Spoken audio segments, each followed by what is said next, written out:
उनका वहाँ देखो इनका छोड़ो ना सब में मौजूद हो ये नको नको दो विभाग के जिनके दुकान नहीं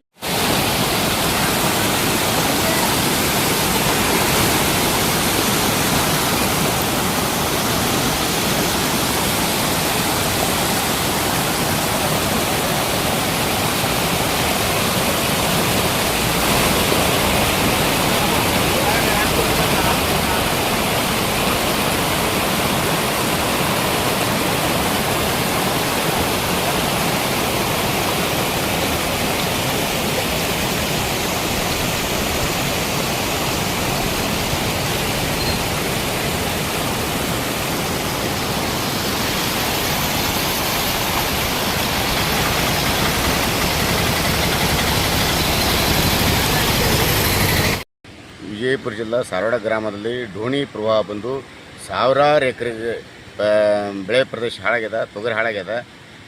ಇದಕ್ಕೆ ಈ ಬಬಲೇಶ್ವರ ಮತಕ್ಷೇತ್ರದ ಶಾಸಕರಾದ ಎಂ ಬಿ ಪಾಟೀಲ್ ಸಾಹೇಬರು ಈ ಗ್ರಾಮಸ್ಥರಿಗೆ ನೆರವಿಗೆ ಬರಬೇಕಂತೇಳಿ ನಾವು ವಿನಂತಿ ಮಾಡ್ಕೋತೇವೆ. ಅಲ್ಲದೆ ಈ ಡೋಣಿ ಬ್ರಿಡ್ಜ್ ನೂರಾರು ವರ್ಷದ ಇತಿಹಾಸ ಅದ. ಅದಕ್ಕೆ ಎಲ್ಲ ಏನಾಗ್ಯದ ಹಾಳಾಗ್ಯದ. ಯಾವ ಹೊತ್ತಿನಾಗ ಬೀಳ್ತೈತೋ ಏನಾಗೋದು ಗೊತ್ತಿಲ್ಲ. ಅದೆಲ್ಲ ಜೀವದ ಭಯದಲ್ಲಿ ಜನರು ಅಡ್ಡಾಡತ್ತಾರೆ. ಅದಕ್ಕೆ ಈ ಅನಾಹುತ ಆಗೋಕ್ಕಿಂತ ಮೊದಲೇ ಇದನ್ನು ಜಿಲ್ಲಾಡಳಿತ ಕ್ರಮ ಕೈಗೊಳ್ಬೇಕು. ಮತ್ತು ಈ ಏನಿದೆ ಗ್ರಾಮದಲ್ಲಿ ನೀರು ಬರುವ ಸ್ಥಿತಿ ಒಳಗದ, ಮತ್ತು ಪುನರ್ವಸತಿ ಮಾಡುವಂಥ ಸಮಯ ಬರ್ತದೆ. ಅದಕ್ಕೆ ಈ ನೀರು ಸಾಗಾಗಿ ಹೋದಾಕ ವ್ಯವಹಾರ ಬೇರೆ ಮಾಡಬೇಕು. ಎಲ್ಲ ಬೆಳೆ ಹಾಳಾಗೈತಿ. ರೈತರು ಕಣ್ಣೀರಿನಾಗ ಕೈ ತೊಳೆಯತ್ತಾರೆ.